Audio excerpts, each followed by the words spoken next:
जमीन पर बैठा क्यों आसमान देखता है, अपने पंखों को खोल, ये जमाना सिर्फ और सिर्फ उड़ान देखता है। नमस्कार दोस्तों, मैं शोभा यादव हाजिर हूँ आपके सामने एक नई कहानी के साथ। दोस्तों, ये कहानी और इससे मिलने वाली सीख मुझे पर्सनली बहुत पसंद है, क्योंकि इसको मैं अपनी लाइफ में हमेशा फॉलो करती हूँ। आशा है कि आपको भी बहुत पसंद आएगी।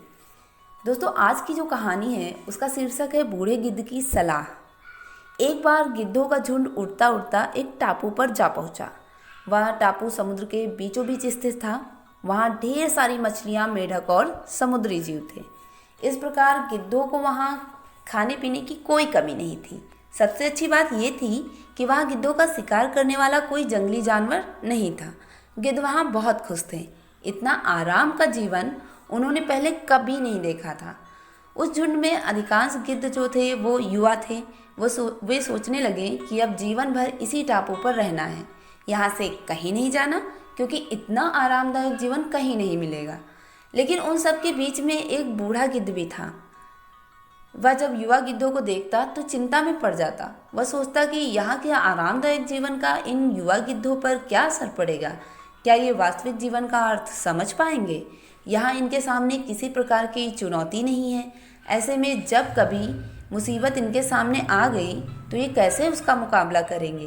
बहुत सोचने के बाद एक दिन बूढ़े गिद्ध ने एक सभा बुलाई और अपनी चिंता जताते हुए वह सबसे बोला कि इस टापू में रहते हुए हमें बहुत दिन हो गए हैं। मेरे विचार से अब हमें वापस उसी जंगल में चले जाना चाहिए जहाँ से हम आए हैं। यहाँ हम बिना चुनौती का जीवन जी रहे हैं। ऐसे में हम कभी भी मुसीबत के लिए तैयार नहीं हो पाएंगे। युवा गिद्धों ने उसकी बात सुनकर भी अनसुनी कर दी। उन्हें लगा कि बढ़ती उम्र के असर से बूढ़ा गिद्ध सठिया गया है, इसलिए ऐसी बेकार की बातें कर रहा है। उन्होंने टापू की आराम की ज़िंदगी छोड़कर जाने से मना कर दिया। बूढ़े गिद्ध ने उन्हें समझाने की कोशिश की।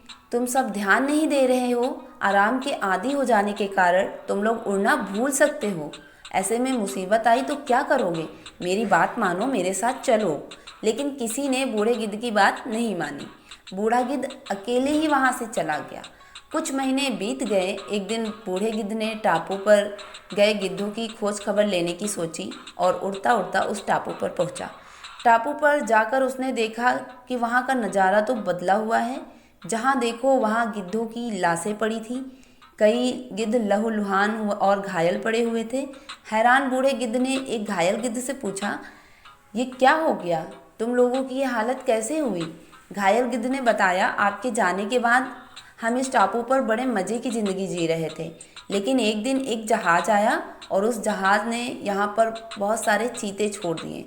शुरू में तो उन चीतों ने हमें कुछ नहीं किया, लेकिन कुछ दिनों बाद जब उन्हें आभास हुआ कि हम उड़ना भूल चुके हैं, हमारे पंजे और नाखून इतने कमज़ोर पड़ गए हैं कि हम तो किसी पर हमला भी नहीं कर सकते और ना ही अपना बचाव कर सकते हैं, तो उन्होंने हमें एक एक कर मार कर खाना शुरू कर दिया। उनके ही कारण हमारा ये हाल हुआ है। शायद आपकी बात ना मानने का ये फल हमें मिला है। दोस्तों, इस कहानी से हमें सीख मिलती है कि अक्सर कंफर्ट जोन में जाने के बाद उससे बाहर आ पाना मुश्किल होता है। ऐसे में चुनौतियाँ जब आती हैं तो उनका सामना करना भी बहुत मुश्किल हो जाता है। इसलिए कभी भी कंफर्ट जोन में जाकर खुश ना हो जाएं।